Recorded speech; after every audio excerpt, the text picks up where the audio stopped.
Piece formula आपको दिखाई दे रहा है, लेकिन यह तस्वीर में यहां कौन है? एनएसए अजीत डोभाल और यहां पर ज़ेलेंस्की।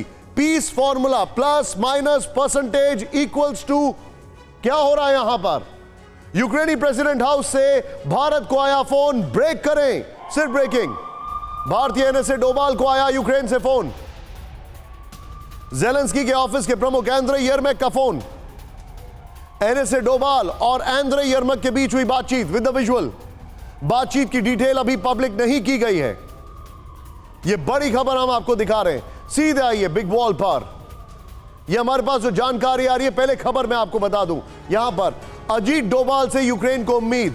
राहुल नीचे ब्रेकिंग और शॉर्ट चलाइएगा। भारतीय एनएसए अजीत डोभाल को यूक्रेन के प्रेसिडेंट ऑफिस के चीफ ने किया फोन, नंबर 1। नेक्स्ट दिखाइए। यूक्रेनी प्रेसिडेंट ऑफिस के चीफ एंड्रे यर्मक ने एनएसए अजीत डोभाल से समर्थन मांगा। नेक्स्ट दिखाइए। यहां पर एंड्रे यर्मक ने यूएन में शांति। फ्रीडम ऐप से सीख कर क्या आप ताइवान अमरूद की खेती करते हैं? अगर ऐसा है तो आप अपने ताइवान अमरूदों को 1 करोड़ फ्रीडम ऐप के जो ग्राहक हैं उन्हें बिना किसी खर्चे के आप उसे बेच सकते हैं। को लेकर होने वाली बैठक के लिए भारत से समर्थन मांगा है। नेक्स्ट दिखाइए। भारत का सहयोग यूक्रेन के लिए बहुत जरूरी है, एंड्रे यर्मक ने कहा है।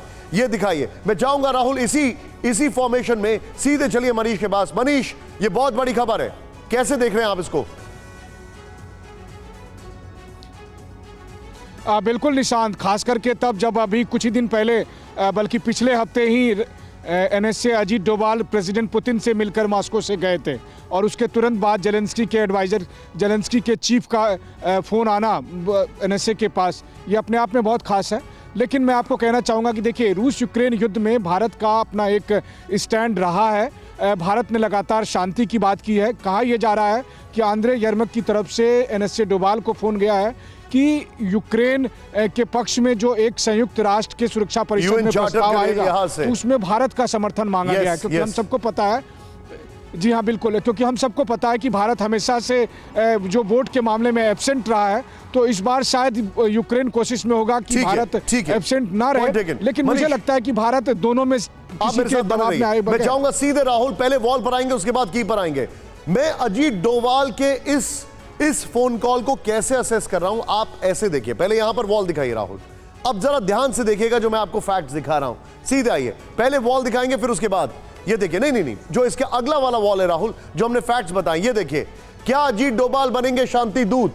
21 फरवरी यूक्रेनी प्रेसिडेंट ऑफिस के चीफ एंड्रे यर्मक से फोन पर बात। नेक्स्ट राहुल, नीचे ब्रेकिंग और शॉर्ट चलाते रहिएगा। 9 फरवरी रूसी राष्ट्रपति पुतिन से मुलाकात, 9 फरवरी को। नेक्स्ट दिखाइए। ब्रिटेन के एनएसए से मुलाकात हुई 4 फरवरी को। नेक्स्ट दिखाइए। अमेरिकी फॉरेन सेक्रेटरी एंटनी ब्लिंकन से मुलाकात की 2 फरवरी को।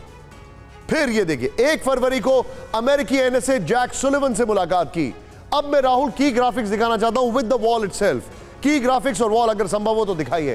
की ग्राफिक्स जो है वो ध्यान से देखिएगा, क्योंकि ये बड़ा अच्छी अंडरस्टैंडिंग है अजीत डोभाल की क्या क्या मुलाकातें हुई हैं। और जो मैं आपको की दिखा रहा हूं, ये देखिए अब आप फैक्ट्स देखिए। अब आप, क्या यूक्रेन को भारत से युद्ध में शांति दूत बनने की उम्मीद है?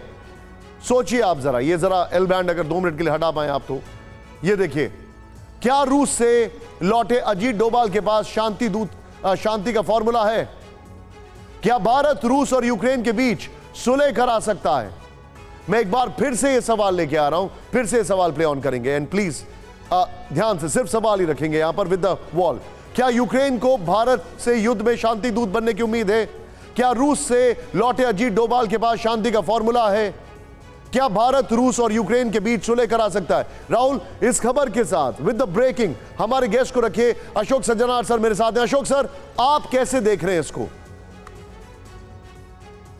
जी देखिए, जैसे कि आपने अभी बात की है और जो आपने ये अकाउंट दिया है, अजीत डोभाल साहब बहुत लोगों से मिलकर आए हैं, एंटनी ब्लिंकन से, जैक सलिवन से, सबसे ज्यादा महत्वपूर्ण राष्ट्रपति पुतिन से मिलकर आए हैं।